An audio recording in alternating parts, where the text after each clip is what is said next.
आई भक्त शिरोमणि सत्येंद्र कुमार की तरफ से 10 रुपया के दान परमात्मा के दरबार में। ये मंच की तरफ से कोटि कोटि धन्यवाद बा। हनुमान जी से विनती रही, प्रार्थना रही कि बबुआ के सदा सुखी सदा कल्याण करो। बड़ा सुंदर बबुआ बात कहले कि देह में खून ना रही तो रजाई का करी, देह में खून ना रही तो रजाई का करी, कपटी कुचरा केहू के बड़ाई का करी, अरे चूहा कबो सांप से लड़ाई का करी, मार दी है भगवान तो तोहर अंग्रेजी दवाई का करी। बोलबा की चांद के मजा चकोर से पूछो, चांद के मजा चकोर से पूछो, सावन के मजा मोर से पूछो, अगर पूछो ही के बताओ अनहरिया के मजा रात के चोर से पूछो, उहे बताइए अनहरिया के मजा। सरकार गाना के भाव बा कि तोहरा अखिया की काजल हमारे जान ले गई। सरकार आंख के काजल से आदमी के जान लिया ला, कहीं आंख के काजल से आदमी के जान ले गई तो पाकिस्तान में 2-3 गो के भेज दिए, बाप रे बाप कत्ल करके आ जाए। लेकिन गाना के भाव बा सरकार एह बड़ा फैशन के दुनिया, फैशन के जमाना हो गई बा। गाना के भाव बा कैसे, अरे हाय हाय रे हई जमाना कैसा न हो गई। पहले के लोग का रहे, अब के लोग का बा सरकार, दिन पर दिन और घटत जाता, बढ़त नहीं खे। हाय हाय रे हई जमाना कैसा न हो गई, जवन बाबू रहे पहले अब कैसा न हो गई, जवन बाबू रहे पहले।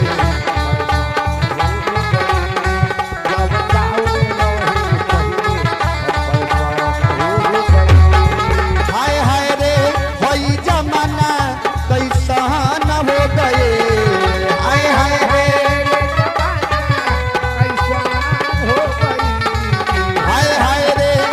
जमाना कैसा न हो गए।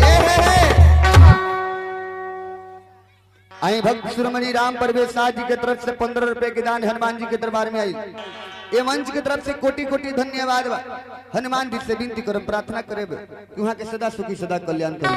कल बाकी जग के था लगेला पत्ता के भी गईले पर, जग के था लगेला पत्ता के भी गईले पर, सुरती के था लगेला होठ में दबैले पर, मरीज के था लगेला डॉक्टर लगे गईले पर, आ सास लोग के था लगेला नवका पतो लोग के अइले पर, आ के मोहरी से कुछ अइले पर।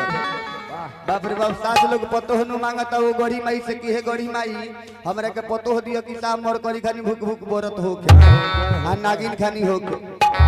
प्रेम से बोली साची दरबार की, भक्ति और भगवान की, दान देने वाले भक्त की, उनकी माता पिता की, नहीं देने वाले भक्त की। आई भक्त शिरोमणि नंदू पटेल जी के तरफ से ही सवेरे से छुपल छुपल लब गया होता है। हमारा है हरगुन जी के घर परिवार बा, बाप रे पोरो पहुनी लोग नु पहुंचल बा। जय हो। अच्छा देखा तनी कितना लोग आवता है करी। ये मंच की तरफ से कोटि कोटि धन्यवाद बा। हनुमान जी से विनती रही, प्रार्थना रही कि वहां के दिन दुना रात चौगुना बनल रही। कवि जी घनी कैसे, हाय हाय रे हई जमाना। आई भक्त शिरोमणि हमारा भैया परम पूजनीय आदरणीय वंदनीय संजय झा जी के तरफ से 50 रुपए नेपाली के दान परमात्मा के दरबार में। ये मंच की तरफ से कोटि कोटि नमन प्रणाम बा। बड़ा सुंदर बात कहनी कि जेकर रक्षक बानी हनुमान जी ओकर सरसाती का करी, जेकर रक्षक बानी हनुमान जी ओकर सरसाती का करी। जहाँ डंका के भंडार बा वहाँ तोहर बीजू के लाठी का करी, जहाँ चलता गोली और तोप वहाँ तोहर 4 हाथ के लाठी का करी, आ जहाँ जगह बा घुसखोर वहाँ तोहर सच्चाई का करी।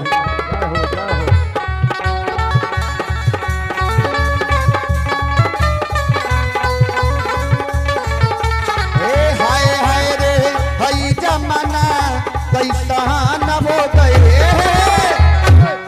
जवन बाउर रहे पहले अब कैसा न हो गए, जवन बाउर रहे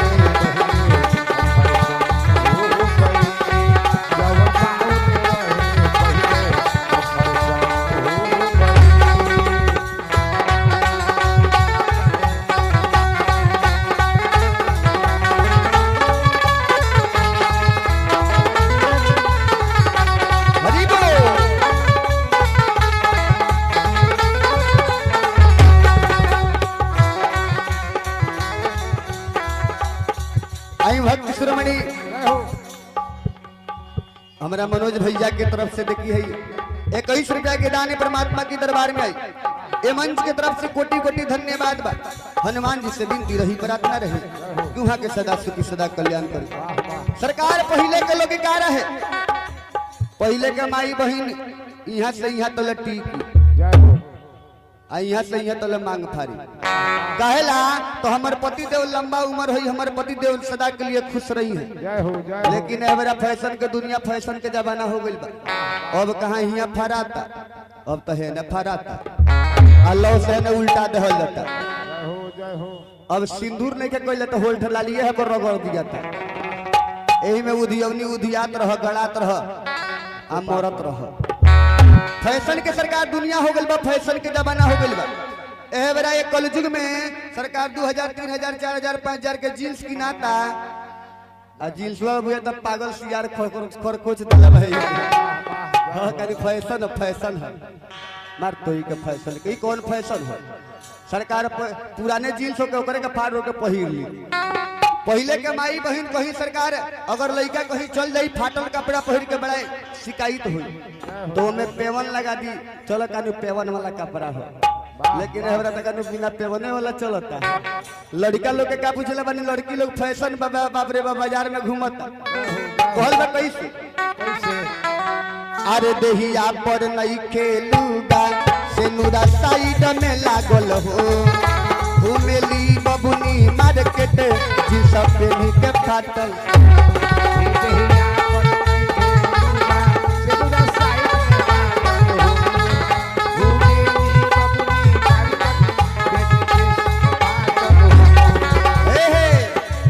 देहिया पर नहीं खेलूगा से नुरा साइड में लागल हो घूमेली बबुनी मार्केट जी सब पे के फाटल हो।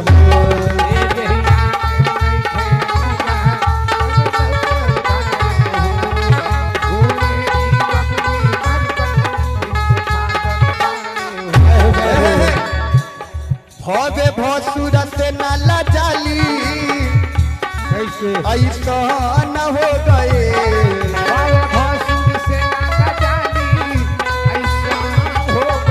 सरकार कलयुग में सरकार ऑर्केस्ट्रा है ना नाचता, घर परिवार है ना नाचता। बाप रे बाप ऑर्केस्ट्रा फेल हो जाता घर परिवार के चलते। बाप रे बाप भसुर लोग फरियाई जाता, उत्तर में है दक्षिण में है घूम जाता लाज है। लेकिन भवे लोग कहेला बाप रे बाप आचरा में से लुगा उतर जाता, बाप रे मुड़ी पर से तो चढ़े जाता मुझे कम हो जाए। भवे भसुर से डाला जाली ऐसा न हो गए। भवे भसुर से डाला जाली ऐसा हो गई। हाय हाय रे हाय हाय रे हाय हाय रे हाय बाबा कैसा न हो गई। हाय हाय रे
सरकार पहले दूध दही के कितना महत्व रख कितना इज्जत रख। लेकिन है कलयुग में दूध दही के कोनो इज्जत नहीं खे। पहले सरकार दूध दही कहीं भर न दिया दही जमा दिया है तो 3-4 बीघा खेत लिखा दे जमीन लिखा दे। पहले के कितना लोग बुर्बक रहे, दही पर जमीन लोग लिखे के तैयार रहे। लेकिन है बड़ा दूध दही के कहा महत्व बा। पंडित जी से कहल तक ये पंडित जी महाराज जी हमरा घरे कथा पूजा बा सरकार आवल मुंह जुठिया लहले तनका दही चूड़ा से कति दही चूड़ा खिए हटावा जाए दो छोड़ो सरकार पंडित जी के कहल तक ये पंडित जी चली ना दूगो खामा आया 3 किलो भुजुआ दला बाई पंडित जी लोग पहले ही तैयार हो जाता चलो तोहरे घरे हमरा निमंत्रण बीजे सब रही। सरकार फैशन के दुनिया फैशन के जमाना हो गई बा 100 में सरकार 10% पंडित जी लोग बाकी सृष्टि चलता है दुनिया चलता पंडित जी लोग भी मेरा काता पूजा करावल छोड़ दिले बा। एक जगह का पूछे में कि शादी के बियाह रहे हनुमान चालीसा पढ़ के पूरा शादी बियाह करा दिले बताइयो कितना कहाँ के पढ़ल पंडित जी रहे कहल बा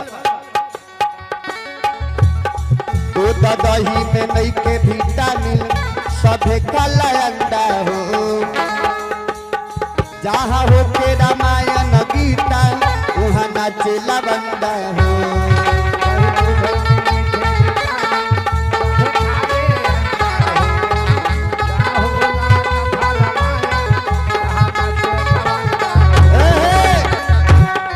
आराधना सरकार हमारा सहज उपाय हो गई बा 2 घंटा में आराधना खत्म हो जाता और 2 घंटा के बाद में सरकार ऑर्केस्ट्रा के 4 गो ना हो तो लवंडा चढ़ा के मंचवे पर बाप रे बाप मरद भकोल कर दुआरा पुआरा पर सुतता ये सब गाना होता है। बाल ब्रह्मचारी हनुमान जी के लगे बाल ब्रह्मचारी हमें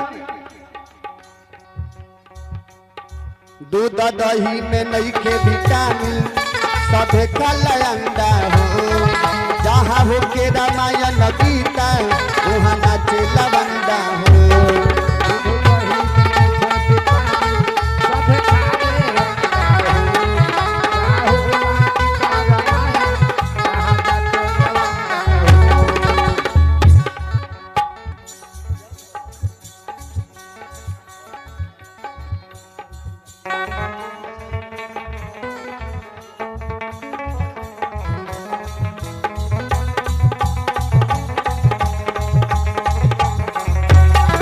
दूध दही में नहीं के विटामिन सभे काला अंडा हो जहाँ होला रामायण गीता वहाँ नाचे लवंडा हो।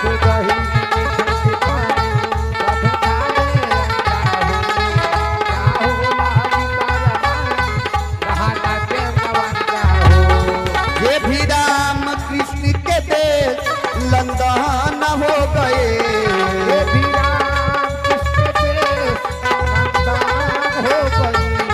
जे भी राम कृष्ण के देश लंदन हो गए हाय हाय रे हाय हाय रे हाय हाय रे हाय जमाना कैसा न हो गए हाय हाय रे हाय